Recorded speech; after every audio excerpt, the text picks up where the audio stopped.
আজকে আমরা আবার চলে এসেছি নাইট 10 PM পডকাস্টের জন্য। Welcome listener, welcome to the Phantom tan 10 PM podcast. তো এটি এপিসোড 5 হতে চলেছে। এপিসোডের নাম হচ্ছে অন্ধকার কোণ। এটা একটি শহরের ভয়ঙ্কর গল্প, about a beast, about a creature and little bit of paranormal activity. একটি ঠান্ডা এবং ধোঁয়াটে রাতে শহরের অন্ধকার কোণগুলোতে একজন ডিটেকটিভ অমিত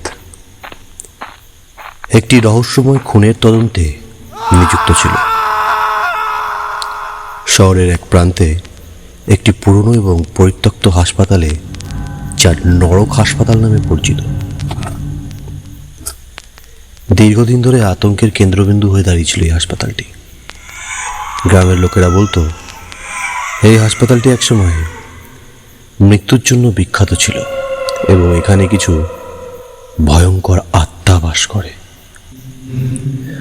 অমিতের তদন্ত শুরু হয় একটি বিশেষভাবে অস্বাভাবিক খুনের ঘটনা থেকে, যেখানে মৃতদেহগুলি অর্ধেক শোয়ানো অবস্থায় পাওয়া গেছে, অর্থাৎ যেন কেউ ছিঁড়ে নিয়েছে বা কোনো জন্তু জানোয়ার দ্বারা সেটিকে খাওয়া হয়ে গেছে। এবং তাদের আশপাশে অদ্ভুতভাবে আঁকা রক্তের চিহ্ন ছিল। 1 মাসের মধ্যে আরও 4টি হত্যাকাণ্ড ঘটেছে। প্রত্যেকটি একই ধরনের অত্যাচারের শিকার হয়েছে। অমিত সিদ্ধান্ত নেয় যে কোনো মূল্যে তাকে এই রহস্যের সমাধান করতে হবে। এক রাত অমিত হাসপাতালে প্রবেশ করে। পুরনো হাসপাতালের ভিতরে ঢুকতেই অমিত এক শীতল এবং মৃত্যুর অনুভূতি অনুভব করতে থাকে। মেঝেতে স্যাঁতসেঁতে দাগ এবং দেওয়ালে কাঁপুনি দেওয়ার মতন আঁকা চিত্রগুলো অন্ধকারে আরো ভয়াবহ হয়ে ওঠে। রাস্তার বাতির ফ্লিকারের আলো যখন তার পেছনে অদ্ভুত ছায়া ফেলে, তখন তার হৃদস্পন্দন দ্রুত হয়ে যায়। হাসপাতালে একটি পুরনো প্যাথোলজি ল্যাব আছে।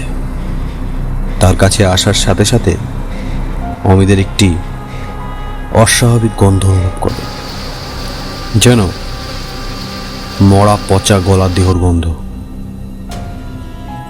তিনি এগিয়ে গেলে অন্ধকারে একটি পরিত্যক্ত অপারেশন থিয়েটারে দেখা পান। থিয়েটারের মধ্যে টেবিলের উপর একটি অদ্ভুত প্রাণী ঘুমোচ্ছে। প্রাণীটি একটি অদ্ভুতভাবে বিকৃত, বিশাল শরীর এবং অসংখ্য চোখ নিয়ে তৈরি হয়েছে। তার শরীর যেন ঘরটির মতন অন্ধকারে মিশে গেছে। অমিত প্রাণীটির দিকে এগিয়ে চললেন, কিন্তু হঠাৎ করে প্রাণীটি একটি বিশাল চিৎকার দিয়ে জেগে ওঠে এবং তার বিশাল থাবাগুলি দিয়ে অমিতের দিকে আক্রমণ করতে শুরু করে। কোলাহল এবং ভয়ঙ্কর চিৎকারে হাসপাতাল কেঁপে ওঠে। অমিত অস্থিরভাবে চেষ্টা করতে থাকে প্রাণীটির সঙ্গে মোকাবেলা করার জন্য, কিন্তু প্রমাণিত হয় যে প্রাণীটি শুধু কেবলমাত্র মানুষের রক্তে সন্তুষ্ট। অমিত তার বন্দুকটি বের করে প্রাণীটির উপরে লক্ষ্যভেদ্য করে গুলি করতে শুরু করে, কিন্তু প্রত্যেকটি গুলি যেন প্রাণীটির দেহ ভেদ করে এপার ওপার হয়ে যাচ্ছে। হঠাৎ করে প্রাণীটি থেমে যায় এবং অন্ধকারে গা ঢাকা দেয়। অমিত জীবন্ত অবস্থায় পালাতে সক্ষম হয়, তবে তার মনে এক গভীর আতঙ্কের ছাপ রেখে যায়। পরের দিন হাসপাতালটি পুনরায় পরিত্যক্ত অবস্থায় ফিরে আসে, কিন্তু শহরের মধ্যে অমিতের অভিজ্ঞতা একটি নতুন আতঙ্কের জন্ম দেয়। লোকেরা হঠাৎ করে অদ্ভুতভাবে অদৃশ্য হয়ে যেতে শুরু করে এবং রাতের অন্ধকারে তারা একটি জঘন্য অনুভূতি অনুভব করে। অমিত তার অভিজ্ঞতা কখনো ভুলবে না এবং শহরের বাসিন্দারা বিশ্বাস করতে শুরু করে যে নরক হাসপাতাল অন্ধকারের কোণ থেকে একটি ভয়ঙ্কর শক্তি নিয়ে আসে, যা শুধু সন্ত্রাস সৃষ্টি করে না, বরং শহরের মানুষের মধ্যে এক গভীর আতঙ্কও বয়ে আনে।